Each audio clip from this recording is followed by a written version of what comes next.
Welcome into the Indiana basketball post-game wrap-up show presented by HoosierIllustrated.com. I'm Drew Rosenberg. I'm not Kyler Staley. You're You are Kyler not Kyler Staley. Staley. You know what?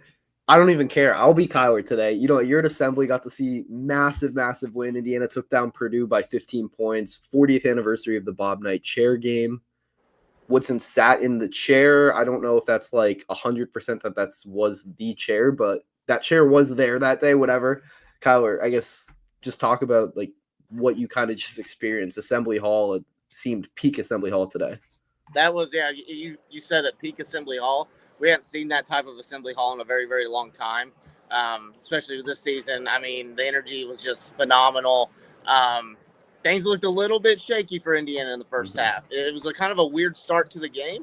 Obviously, you had that kind of tie-up with Anthony Leal and Caleb First. Still really shocked that nothing was called. No matter what happened, whatever you think happened, nothing was called. But Purdue goes on their run. I think it was like an 18-something run or 21-4. 21-4. So they go on their run. They're up 12 at halftime. I think that's what it was. And then you're just kind of nervous, when you start off the second half because Indiana really needed this game to stay in the NCAA tournament bubble hopes. And then Indiana explodes to a 21-1 run. And it was just a clinic out there. It was steals, leading to scores, and they were just great. I mean, I think the big thing about Indiana, what helped them project them to this win, is that they took care of the ball. They only had 7 turnovers, and they forced 16 turnovers on Purdue. That's just an incredible stat, and Indiana scored 23 points off of that, which ultimately led them winning by double digits. So it was a great win. It was a much-needed win that this Indiana team needed. They showed a lot of fight today. Other than that little run where Purdue extended their lead in the first half, I thought Indiana fought. They were on a mission today, and they did not want to lose this game. And because of that, they're still alive when it comes to the NCAA tournament. Yeah, I mean, we've talked a lot about the what ifs if this team, took care of business in a few games and they've had some chances. And, props to Mike Woodson today. He took a big risk with this starting lineup. Mackenzie Mbako didn't see him the second half, didn't start. Umar Ballo came off the bench, but he went to a deep in the second half. Yeah, and he went to an Indiana-themed lineup. It felt like, Luke Goody, Trey Galloway, Anthony Leal kind of set the tone for this game. And being the Indiana guys, I guess they have the most experience, know how big this and how important this game is. And it felt like that kind of just, translated to the rest of the team. Yeah, I'll go back to the first half. I thought the rotations were a little weird. Like you said, it was a big risk with that starting group. It was definitely a lot smaller. Especially because Ballo didn't start. I thought that was actually the most interesting part of it, with Ballo not starting and him electing to go with Renew, which ended up turning great because Malik Renew, him and Anthony Leal both had 15 points, leading Indiana in scoring. And Malik was great on the boards, really phenomenal. I'm trying to pull up his stats. 6 rebounds. So, and he came up clutch with those type of rebounds that Indiana needed when they were getting those stops and forcing Purdue into some tough jumpers or something like that. But I thought the rotations in the second half, like I said, he only went 6 deep, and they were really smart rotations. And everybody that started that game played the full 20 minutes in the second half, besides Malik Renew, who got in foul trouble, like you kind of imagined that he would. And Ballo came off the bench, and he provided some really dominant moments for this game. So I thought, by all counts, other than them letting Purdue get on that run in the first half, I thought Indiana basketball played pretty much a complete game. I would say 95% game today, and it was just a lot of team basketball too. It's just something that we haven't really seen from Indiana. The ball was moving; they weren't selfish at all, and they were getting really good looks and just feeding their big guys, which opened up the floor for Indiana as well. Yeah, and it started on the defensive end. The ball pressure was awesome today. Anthony Leal kind of set the tone, but how about Miles Rice? Picking up pretty much 3/4 court, forcing turnovers, making it tough for Braden Smith to catch the ball. I don't know. I could be wrong, but this has to be Braden Smith's worst game of the year. 8 points, 5 assists, 6 turnovers, 2 of 8 from the field. He was pretty much a non-factor the entire second half. Yeah, he was.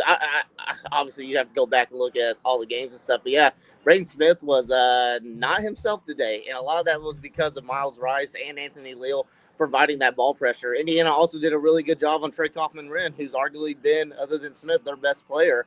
Ended up getting him to foul out, and he only ended up with 9 points. So Ballo and Renew did a really good job at them.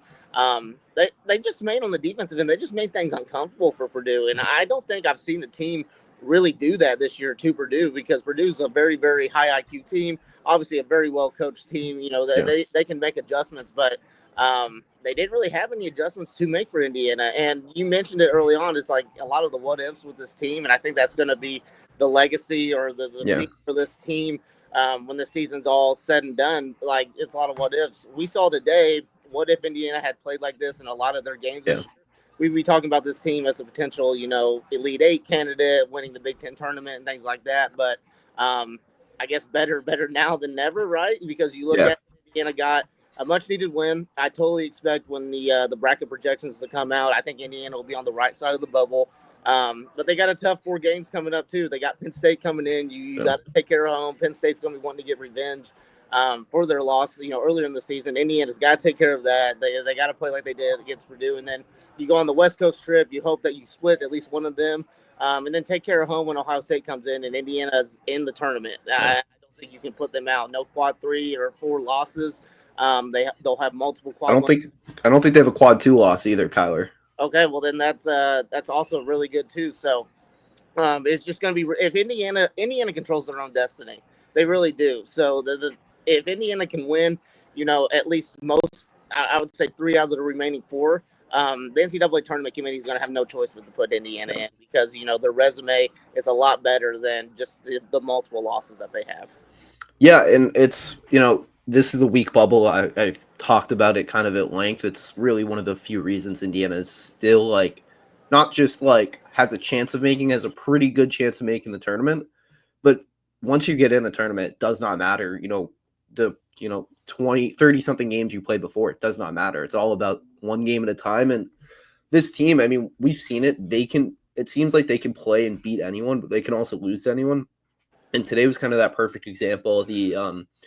For those who follow Evan Mai, he has that, kill shot graphic, and Indiana is at the very top of is a team that's great at going on runs, but also gives up massive runs. And we saw that today, that massive run by Purdue, which could have been a kill shot.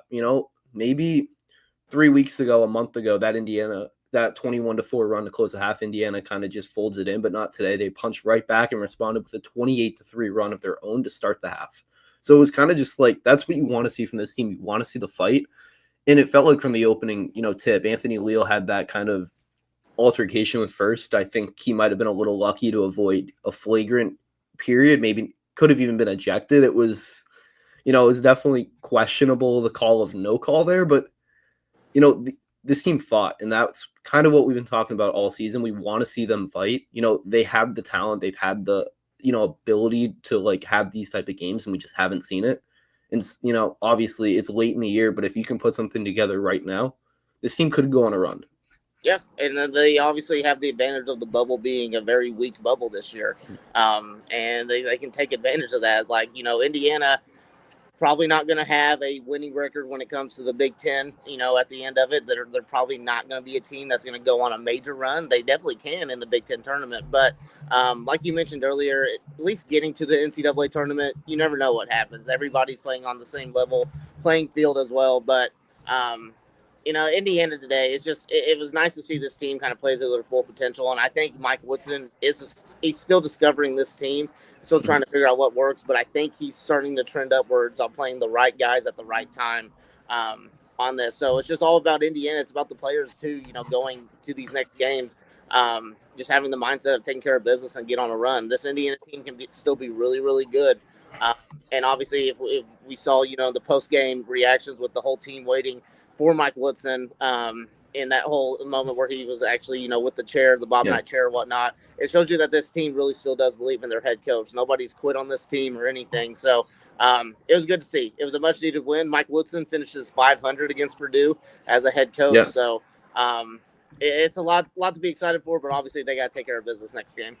Yeah. And I mean, you look at just all around performance, was a balanced performance. It was really, 6 guys who kind of led the way, but all 6, I think they had made up of all of Indiana's points. But Anthony Leal had the most Anthony Leal stat line. Ooh, Kyler, where did you go? I lost Kyler, but for those who have not seen Anthony Leal's stat line, it was the most Anthony Leal stat line I've ever seen. 8 points, 5 rebounds, 4 assists, 3 steals, and 2 blocks. Just the definition of doing everything. Trying to get Kyler back in here. I don't know where he just went, but I guess his Assembly Hall Wi-Fi went out. But we're going to probably talk more about this game. I know John Alden has his In Touch with Indiana Sports coming up on Monday, where he will touch on this game. Kyler and I will probably have a podcast talking about the Hoosiers podcast on Wednesday. All of this stuff on YouTube. So make sure you're subscribed. Make sure you're following Indiana_FRN on Twitter, Facebook, and make sure you're checking out HoosierIllustrated.com because we got full coverage from this team. We're going to have the post-game pressers and a bunch more on the site the rest of today. So make sure you're checking that out. Thanks for tuning in to the HoosierIllustrated.com post-game wrap-up show. We'll be back.